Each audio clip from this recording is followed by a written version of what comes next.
Bonjour. Dans le cadre de nos corrigés des examens d'analyse de SMPCS2, nous entamons l'épreuve de 2019-2020, l'exercice numéro 3 que vous avez devant vous. 4 petites questions que nous allons traiter.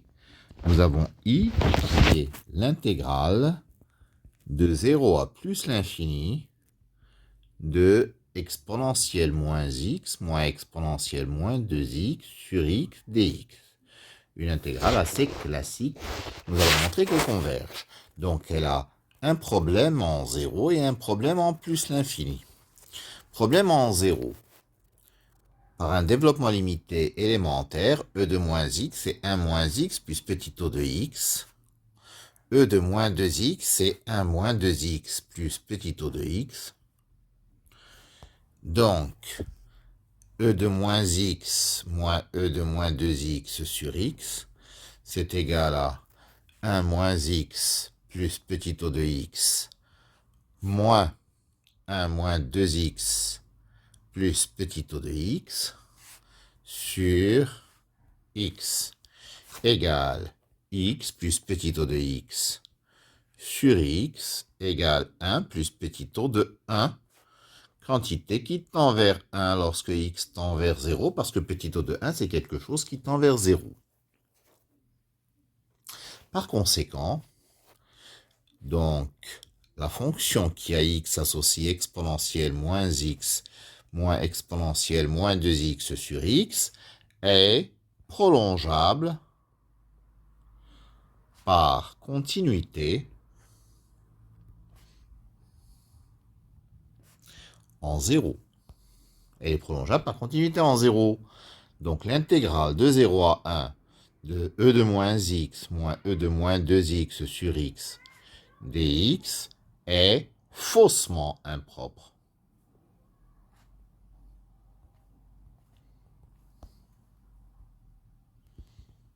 Et quand elle est faussement impropre, donc elle est convergente.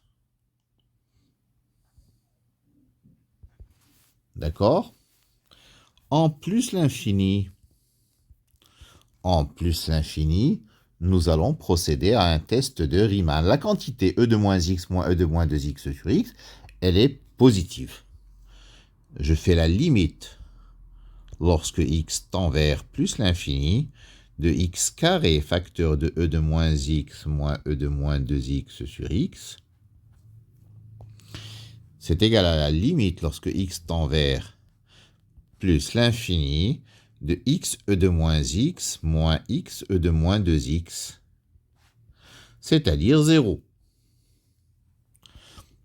Donc, e de moins x moins e de moins 2x sur x égale petit o de 1 sur x carré. Or, intégrale de 1 à plus l'infini de dx sur x carré converge. Ça, c'est une intégrale de Riemann avec alpha qui vaut 2 supérieur à 1. Donc, intégrale de 1 à plus l'infini de e de moins x moins e de moins 2x sur x dx converge. Ça, c'est un critère de comparaison. Et par conséquent, intégrale de 0 à plus l'infini de e de moins x moins e de moins 2x sur x dx convergera aussi. D'accord? Parfait. Deuxième question. Je prends un réel a strictement positif et je veux établir que l'intégrale de a à plus l'infini de e de moins x moins e de moins 2x sur x dx, c'est égal à intégrale de a à 2a de e de moins x sur x dx. Bien. Alors, je fais intégrale de a à grand X de e de moins x moins e de moins 2x sur x dx. C'est égal à intégrale de a à grand X de e de moins x sur x dx par linéarité moins intégrale de a à grand X de e de moins 2x sur x dx. La première intégrale, je n'y touche pas. La seconde, je vais poser u égale 2x. Donc du égale 2dx. Ce qui donne l'intégrale de a à grand X de e de moins 2x sur x dx sera égal à intégrale de 2a à 2 grand X, n'est-ce pas, de e de moins u fois dx, c'est du sur 2, et x, c'est u sur 2. C'est-à-dire intégrale de 2a à 2x de e de moins u du. E de moins u sur u du.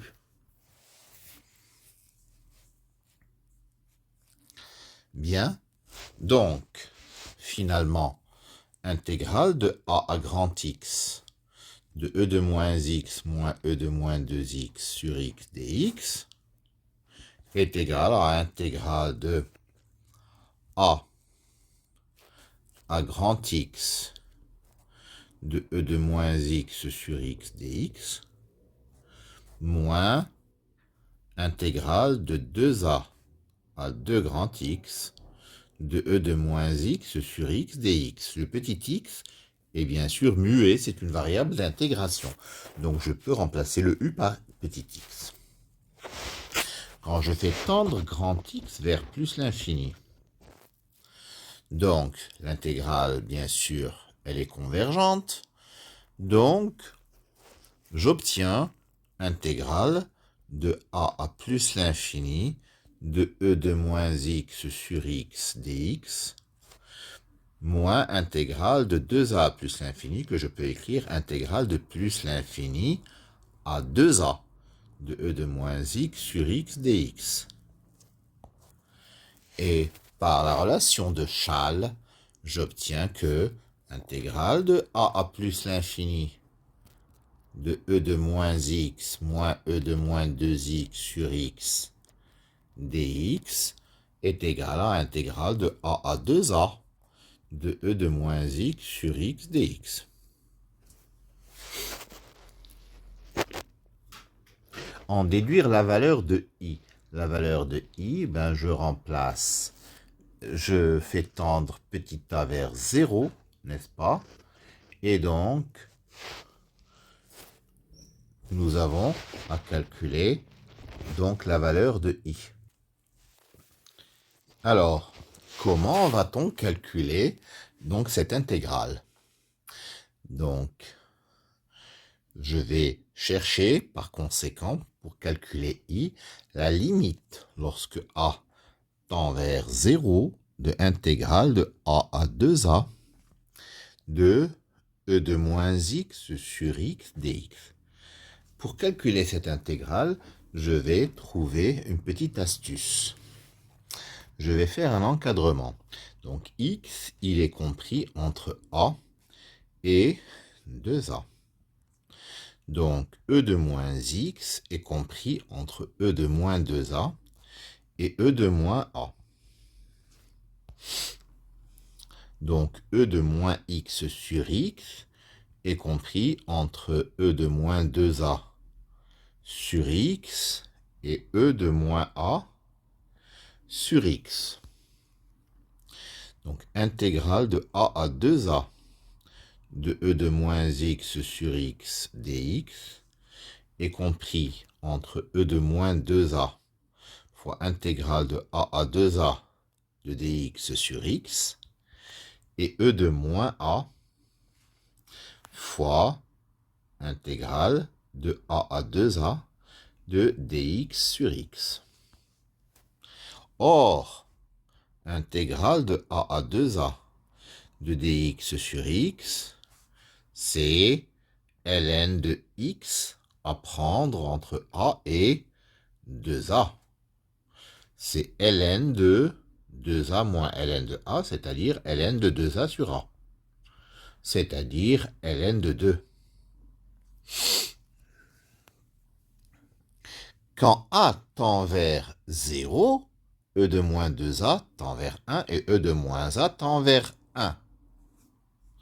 Donc, la quantité que je vais appeler grand A et la quantité que je vais appeler grand B, limite lorsque petit a tend vers 0 de grand A, c'est ln de 2, et limite quand petit a tend vers 0 de grand B, c'est également ln de 2.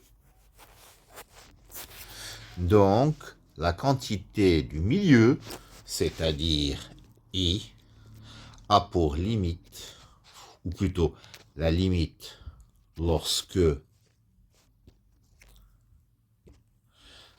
A tend vers 0 de intégrale de A à 2A de e de moins x sur x dx, c'est ln de 2. Et par conséquent, I est égal à ln de 2.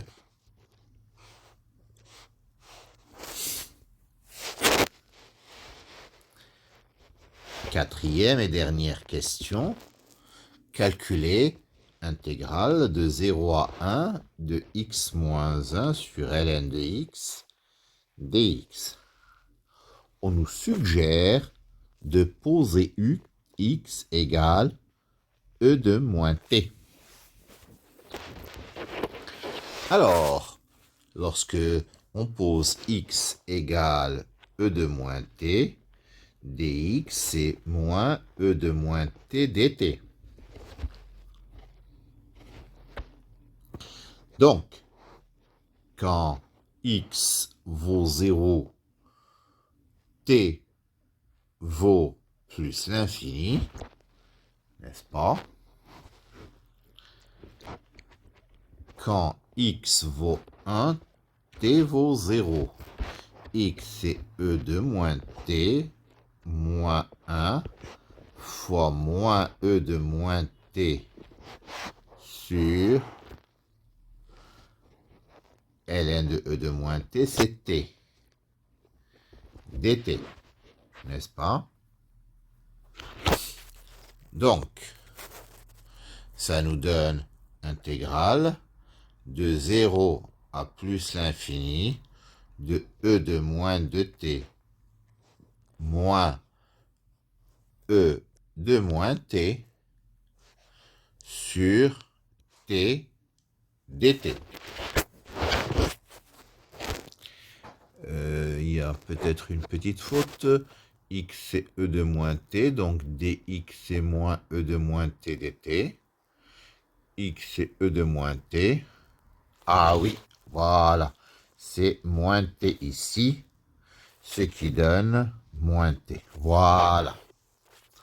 Par conséquent, ça nous donne intégrale de 0 à plus l'infini de e de moins t moins e de moins 2t sur t dt, c'est-à-dire I, c'est-à-dire ln de 2.